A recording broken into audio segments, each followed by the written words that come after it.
Hello and welcome to another edition of Motor Cars Enthusiasts. Well, we got a lot of stuff to talk about as usual, so let's get right to it. First up on the list, Gran Turismo's in the news. Polyphony Studios out of Japan, headed up by Kazunori Yamaguchi.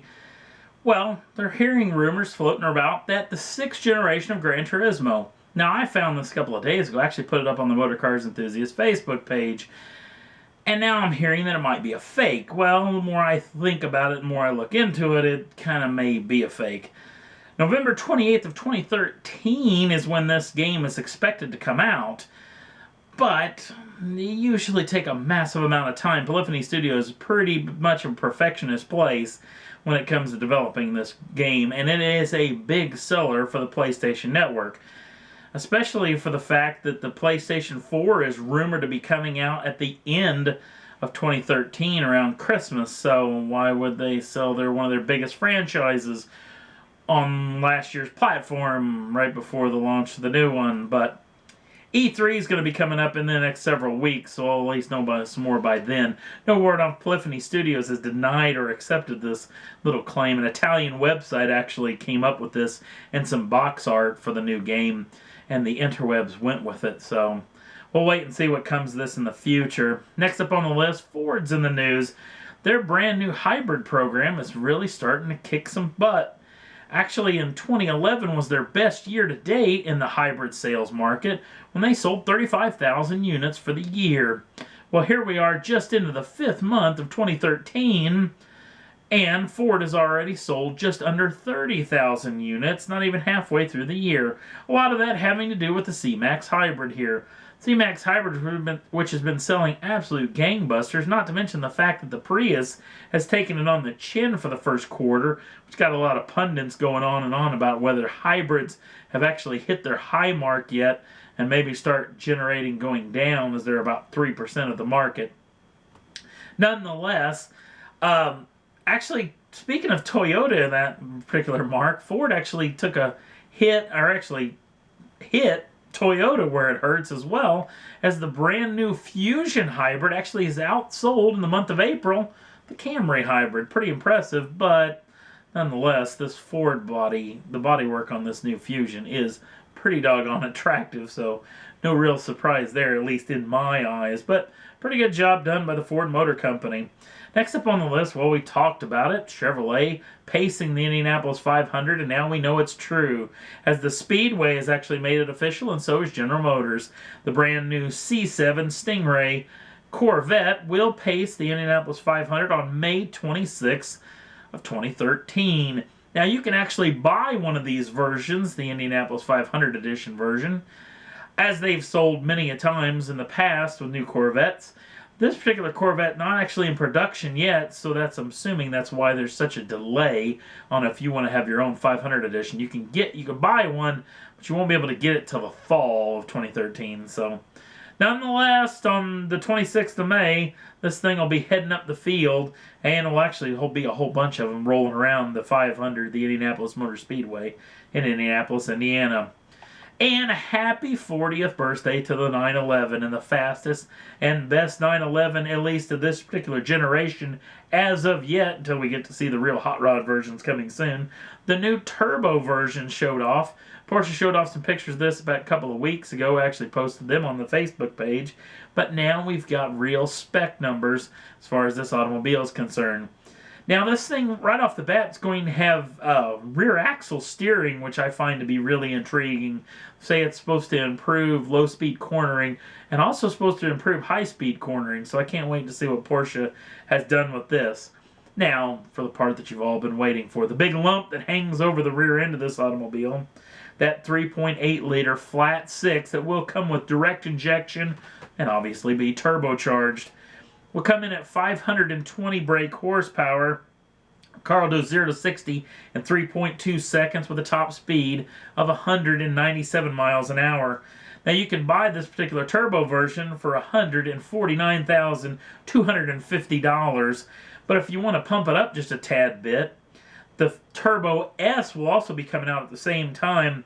It still gets as well the 3.8-liter flat six that is turbocharged and direct injection, but will be feeding out 560 brake horsepower. It'll do 0 to 60 in what I'm hearing conflicting numbers of 2.9 seconds to 3.1 seconds. So I'm going to go with 3.0 seconds. See, genius. This vehicle will also do 197 mile an hour top speed, and it will cost you, set you back in the old pocketbook, $182,050. No word on when actually these things will go on sale, but I'm sure if you head down to your Porsche dealership right now, they'll let you put a deposit down so you can get yours as soon as possible. Next up on the list, Jaguars in the news. As you can go on the interwebs and find slews of pictures of Jaguar SUV and crossover concepts. Well, we're hearing that Jaguar may be really in on this deal, as Jaguars came in and actually trademarked a couple of names, the Q-Type and also the XQ. Now, we know that Jaguar is owned by Land Rover, or no, actually owned by Tata, which owns Land Rover as well.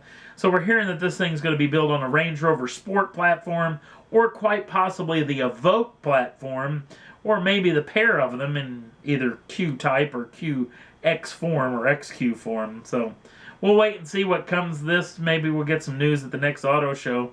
But Jaguar could have a brand new lineup of SUVs and crossovers. Along with this particular model, there's actually pictures, concept pictures, if you will, well, drawing pictures, for patents, as Jaguar is actually patenting the coupe version of the Jaguar F-Type. Now, I don't think that this car can come quick enough, but now we can really say that this vehicle is in production if they're patenting the shape. Probably not till 2014, maybe late 2014, but this car can't come soon enough, as I think the F-Type is stunning to look at, so I can't wait till this thing hits the streets. Next up on the list, a little bit of sad news. Aston Martin sent out a letter to all its Aston dealerships that they will no longer be accepting actual orders for the V12 Vantage, the baby Aston with the V12 engine, which is kind of sad. That's got a lot of people thinking that quite possibly this car is done for good. Now, there still might be the V8 Vantage version, but the V12 is actually no longer taking orders. Now, there was a Centennial version for Aston Martin's 100th anniversary. This could quite possibly mean that they have already sold out of all those automobiles, but I'd hate to think that this car is dead, but we'll keep you in tune as what comes of this in the future. Next up on the list, let's talk a little bit about the sales numbers for the actual year that is of 2013. When we started out this year and the sales were really kicking some butt, we look at the SAR, the seasonal annual adjusted rate, was over 15 million units. Actually, just a touch over 15.22 million units. That was just ahead of the month of March. But after the first quarter, it took a little bit of a hit, and it was down to 14.88 million units. And now, after April, it's now down to 14 million even. Now, this could just be a small lull, but we'll wait and see, as it was over 14 million that we sold last year.